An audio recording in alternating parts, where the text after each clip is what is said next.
Good morning, this is TCR, TroyCommunityRadio.com. I'm Clint Myers on 107.1 WTJN, and time now for the Mayor's Report, and joining me is Mayor Michael Beamish.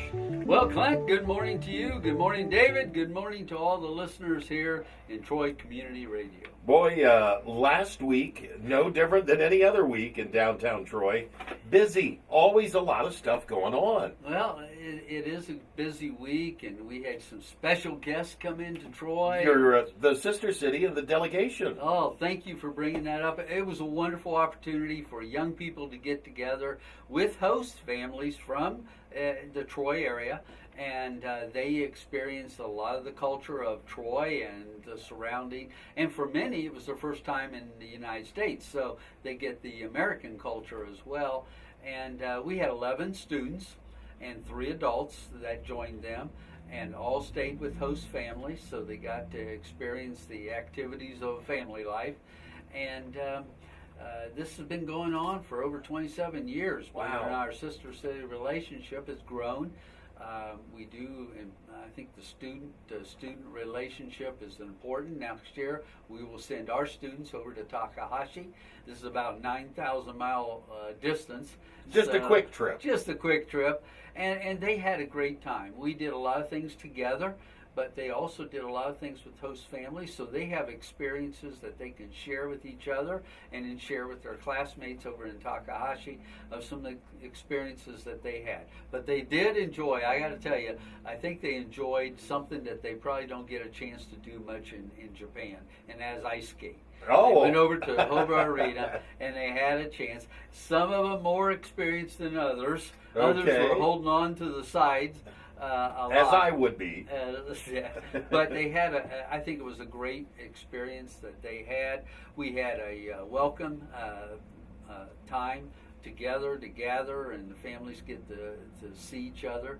And then we also had a farewell dinner as they left us on Thursday to go back and share the experiences. So it's a great experience for not only our relationship as a sister city, but as student to student, the cultural exchange is just as valuable. Now, I got to ask, being that I grew up here in Troy, did they get to go eat at Kay's? Some did. Okay. I will say they did have a luncheon at Marion's Pizza. Ooh. Which is kind of a standard place to go to. Mm-hmm. So I do know they all gravitated there and had one time together. They did things separately, and then they did some things together as groups. So Now, both. do any of the kids that come over, have they talked to kids that have been here before? Oh, yes. And there's like the things that they yes. tell them that you've got to do or you have to try. Oh yes, and the sharing of experiences is all diverse, and it just shows the diversity of our culture. And I think that's the power of host families. Each of them can do their own thing, and then they get together and share. Oh, I did this, and they find out there's a whole lot of things that they could do here in Troy, Ohio. I would and say Miami County. Amazingly, they probably also find out that there's many similarities. Oh, there are. And, we talk about communication. Somehow kids communicate. There may be a language barrier, but it's short-lived because they can communicate in other ways and still get their point across either way. So it'll be fun this year to accept their students, and then next year we send ours over to Takahashi. All right, maybe next year when our students go, we can have them come up and share some of their experiences. That would be good. Now, they're very limited in English speaking, so the interpreter might have to come with them. Well, and then we'll have ours from here in Troy. When Yes. they go over to Takahashi, Yes. when they come back, we can find out their experiences. It's all good. And they did get to go to the schools. That's another part of the thing. They got to meet Eric Herman, the superintendent of schools. They got Mr. Dilbone, the principal at the junior high, was also a host family. So he took them through the junior high, and they planted a memory tree at the junior high. So, see, there's a lot of things that build that relationship. How neat. Building bridges. Building bridges. Also this past week, we had the National Night Out. I know Lincoln Community Center had an event that they had planned, and Lori had said that over by her house, Cookson? over by Cookson, that they had an event as well. Well, I know there were other events taking place, and the whole idea is this is a national night out date of August the 1st, so lots of folks, is it August 1st? Yeah, August 1st. They get together, and the idea behind it is to have neighborhood watch, neighborhood safety awareness, and to just show that we're promoting a community that is it's important that we have safe neighborhoods. And the involvement with the police department. Oh, great. Just that open communication and knowing who your neighbors are. And like you said, the neighborhood watch. More than just looking out the window and going, well, I don't know what they're doing over there. It's what is going on over there. And it sets the stage. We have 3 school resource officers, which I think is phenomenal in the state. We're very much a leader in having 3, not 1, but 3, so the youngsters get a chance to see our police as people who care. All right. Now, this weekend is no different in downtown Troy. We had Everything Fits Friday night. Everything Fits Friday night and tonight. Now, if this is down at Treasure Island. Now we'll go to Treasure Island. Tusk. This is, Fleetwood Mac. Oh, that is going to be a great show. If anybody grew up with Fleetwood Mac, this is going to be a great show. Treasure Island Amphitheater. This is what we said we wanted to do. Have events, activities, and programs and concerts for people of all ages, and we want to utilize all of our facilities. Hainer still has their concert series. Downtown, we use Proudly Plaza. Hobart Arena for bigger concerts. And then we go to Treasure Island with our amphitheater has been utilized well. When you think of all the opportunities and the different kinds of scenery for those kind of events, it just makes you proud to be a Trojan. Now, I want to sidestep a little bit while we're talking about Treasure Island. I've heard some grumping and folks saying, well, when it floods, there's going to be so much cleanup and it's going to destroy everything. I have made my way down to Treasure Island every time that the river has come up, and I keep looking for things to be destroyed, and all these city employees down there, like major work cleaning up. I've never seen any of that. And we designed that park. And now that park's been there in existence for a lot longer than I've been in existence, but we have enhanced that park. We have made it more family friendly. And yes, it was designed that we know it's next to the river. We know if the river goes up, the water's got to go somewhere. But we've designed all the major facilities like the shelter house, the restroom facilities, the amphitheater. It's kind of like the Three Little Pigs, only this house is built out of cement. It's not going to float away. No, it's not going to float away or knock over. But we do know. Well, we realize, everybody realizes the water will come up, but the water will go down. And what we needed to do is protect the main facilities that we have in that park so that when the water goes down, everything goes back to normal. Oh, right. And that's pretty much what's been pointed out every time I've gone down there.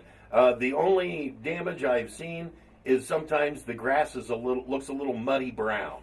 Until the rain Until it rains, and then it's gone. And it's all reset and back to normal. Well, thank you for sharing that. It makes a great venue, too, for the Troy Civic Band to go down. That's the Troy Civic Band. That's the home of the Troy Civic Band now.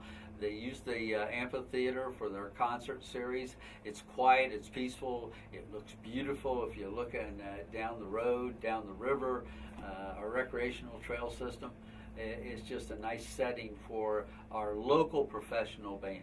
All right, and now you can go down and have dinner at Smith's Boathouse. What a great restaurant.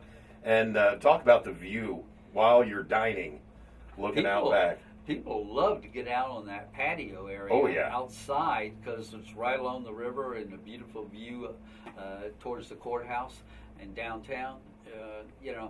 They're doing very well. I frequent that restaurant, and I know Larry Smith and his crew and staff are working very hard to keep keep that restaurant as the #1 restaurant. I understand in the Miami Valerie popular poll, they were listed as the #1 restaurant. Well, make sure you stop out on the patio Wednesdays here in August because we'll be there broadcasting live in the evenings. And there again, Troy Community Radio is always out there for special events. Now, we've got something else that's going to be, this is another toe in the water with the Cherry Street Commons and doing the movie downtown, a family movie night.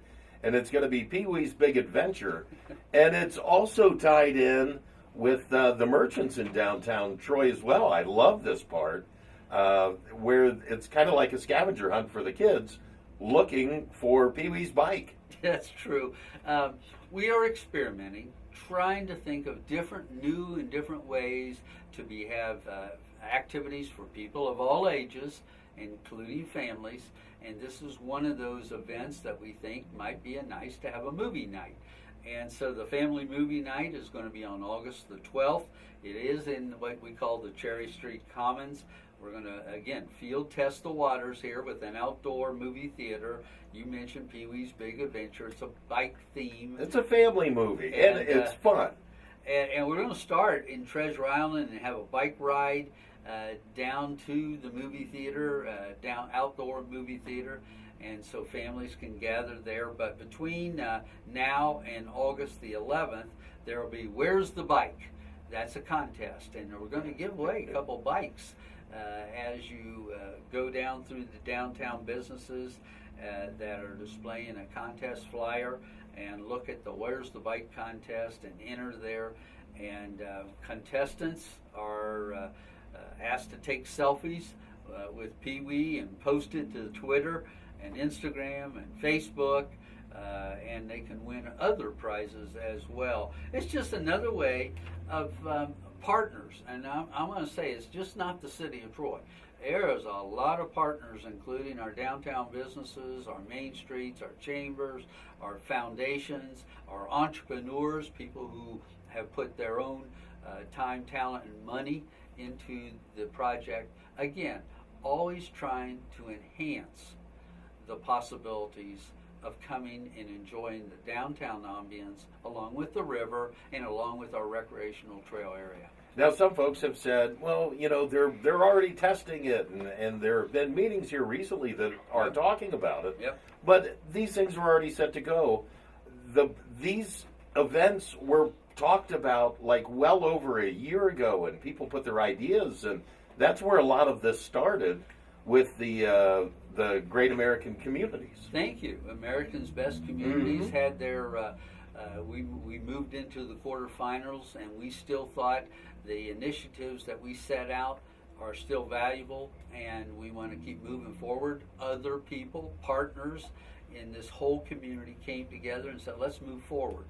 There are some things, trial and error. You know, we just want to see what could work, what could not. We've certainly maintained, as we promised, the Prouty Plaza area. We've also maintained the Treasure Island amphitheater area and the park, and the river is being used more and more. And we're also trying to be a bike-friendly community where that is a form of transportation along with autos. So we're just looking at providing opportunities for people of all ages and families. All right. Council?